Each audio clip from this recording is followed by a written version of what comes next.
So I have one final question. Okay. A mom got in touch and she said, I had awful back labour on my first baby. Yeah. Is there anything I can do in pregnancy to avoid this time around? Oh, do we have answers for her? Yeah, common problem. And you know, it's not always the baby's position that makes the back pain. I'm short. I had some back labor in my labor from just shortness and a previous car accident, which I thought a couple visits to the chiropractor was going to take care of. Yeah. But pregnancy brings that tense muscle pattern back because your point of gravity changes and your body has different demands on it. So now we have to rebalance or readdress, realign what might have had a pattern of tension. So what we want to do is work a little bit every day, like you say, keeping mobility in the spine, keeping the muscles that connect the spine to the pelvis long and loose. We've got a list. Calf stretches to start, maybe for a couple weeks, and then moving into squats. And either leaning her back on the wall while she slides down with her feet flat to learn squatting, hanging onto her partner's wrists, or hanging onto a double doorknob with the door open. She keeps her feet flat and she reaches her bottom back as if there's a chair behind her to sit on. And she does that a little bit each day. And then we have something we call the Three Sisters, which Tell me more. the rebozo Mexican scarf is woven, and we use it for sifting, you know, and the mother's belly in the hammock. She's on her hands and knees. The rebozo's around her like a hammock. We've got pictures of this. Her partner's standing behind and doing this little jiggling. And I like to do little circles because it's the safest for women with tight muscle fibers and for their broad ligament. And this is something they can do with their partner at home. Yes, and it's fun. Yes. It's really fun for them. But we do it in a gentle way.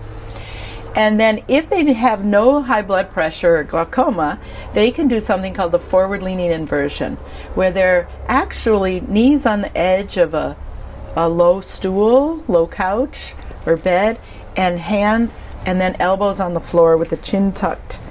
Now their bottom's in the air and their uterus is hanging from the cervical ligaments called the uterosacral ligament, the cardinal ligaments. Yeah. And that helps give a little stretch to the stretch sensors in the connections there with the muscle fibers and the ligaments, so that the stretch means lengthen. The body will temporarily lengthen those ligaments. She sweeps back up highly and then comes back down kneeling on her feet. It's a good time for breath. And then that puts the uterus right back where it belongs.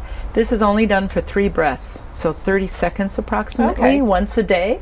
And I say an inversion a day keeps the cesarean away, which I have no data on, but I have a lot of women saying, I started doing that, my back pain in pregnancy went away, right? It helps the cervix open more smoothly, and it helps make room in the lower uterine segment for a head-down baby. But if the baby's already head down, we can still do it for just 3 breaths a day, unless they have high blood pressure, and then we don't go upside down. Okay. It's really wonderful activity, and it goes well after the rebozo jiggling because the mother's in the parasympathetic state, and she's willing to get upside down, and it feels good. And then she gets spotting. She has somebody help her spot her into that position. Yes. And then if she starts earlier in pregnancy, it's easier, right? She gets used to it. But it's very effective.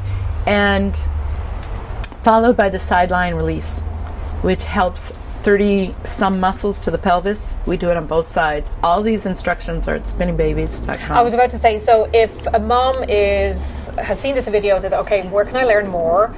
Is there a video they can download?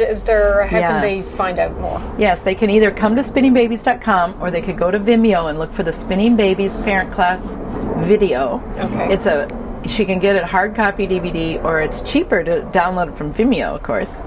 And there it shows the 3 sisters and an extra one, so we call it the Fantastic Four. You know, so popular Disney's made a movie about it. Right. And some of these come from Dr. Carol Phillips, a chiropractor who does myofascial release and craniosacral.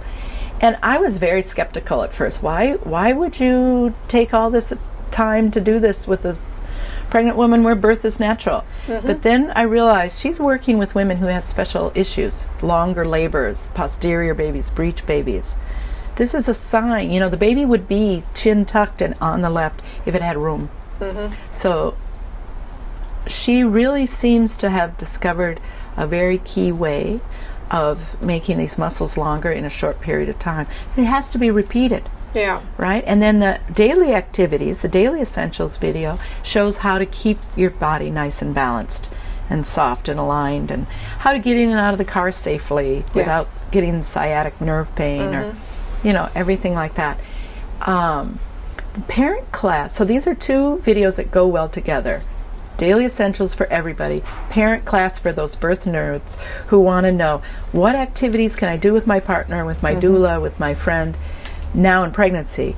And how does it relate to labor? How do I know if my labor is going well or if I'm having what they call a labor stall? Or now I'm at 5 centimeters for 5 hours. The doctor wants to do a cesarean. I don't want a cesarean. Yeah. You know, I didn't do those exercises, or maybe I did, but now I'm in this situation.